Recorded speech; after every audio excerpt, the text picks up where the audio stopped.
Massive game last Tuesday, an even bigger one on the horizon next Thursday. But sandwiched in between, good to get the league campaign underway with a win here at Flint Town United. Yeah, it is definitely. And we've worked together a long time, and you know me really well. That tonight was the only focus was tonight's game.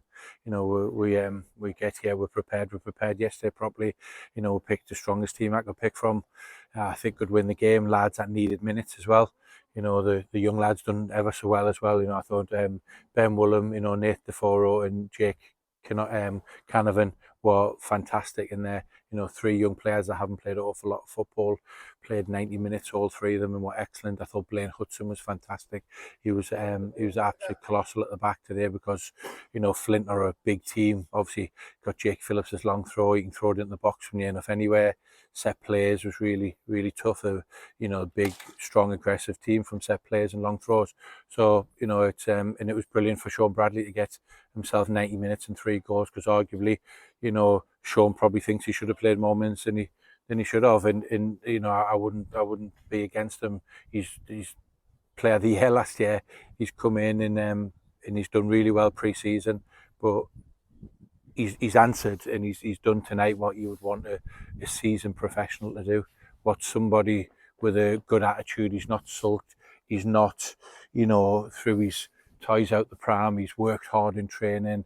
He's got his 90 minutes tonight and he scored 3 goals and was fantastic. And you mentioned some young players there. There Yeah. were some even younger ones Yeah. that came on at Yeah. the end.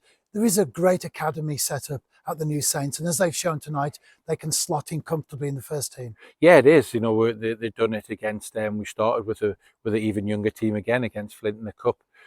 So but the young lads that come on, Harry, Caleb, and Ollie, they had a good 15 minutes there of Welsh Premier League football.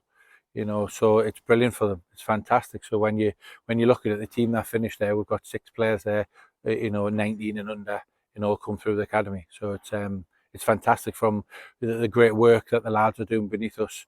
As in the younger age groups in the academies, and the scholarship is really paying off, and it has to because of the situation at this moment in time. We've got a few injuries on top of that, but we've also got game after game after game, and not only game after game, but big game after big game.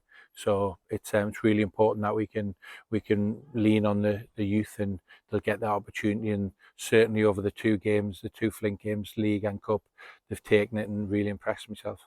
There was an enforced change, of course, in the first half. Yeah, Declan McManus. yeah, What's the update on him? yeah. Dex probably had he's had a almost a dead calf for, I think it was Ferencvaros at home. He took a heavy blow on it, and he's been managing it since, managing minutes in training, with painkillers, managing minutes in games, and it was really important tonight that Deck got as many minutes as he could because of that. Same with Sean, same with Blaine, same with Ash Baker, same with Sis. They all haven't, same with Dan Wills, haven't played as much minutes as they'd all like to, and tonight was really important for that. But unfortunately, he's got another knock on it, and and it's a real painful one. So fair play to Deck. He's been soldiering on with it, and and he's wanted to play tonight, obviously, to get some minutes and try and get some goals under his belt. But unfortunately, after 10, 15 minutes, it was just a bit too much for him. 4 goals and 3 points, but there was a goal conceded late Yeah. in the game as well. Was that perhaps a disappointment? Yeah, it's always a disappointment, but I can't be too harsh on people when we've got that much inexperience on the pitch at the end, and obviously we've just spoke about Flint set players. They've got 7 or 8 lads over 6 foot. Really, we only got Blaine Hudson, who was, like I said, he was magnificent there. Blaine had to obviously come off. He had a little bit of cramp in his calf, so we didn't want to make that any worse. And then we put Leo Smith on at centre half. So it's it is what it is. The young lads will learn from it, and they'll look back at it, and and the minutes they played tonight will be valuable on their journey to trying to get in the first team regular.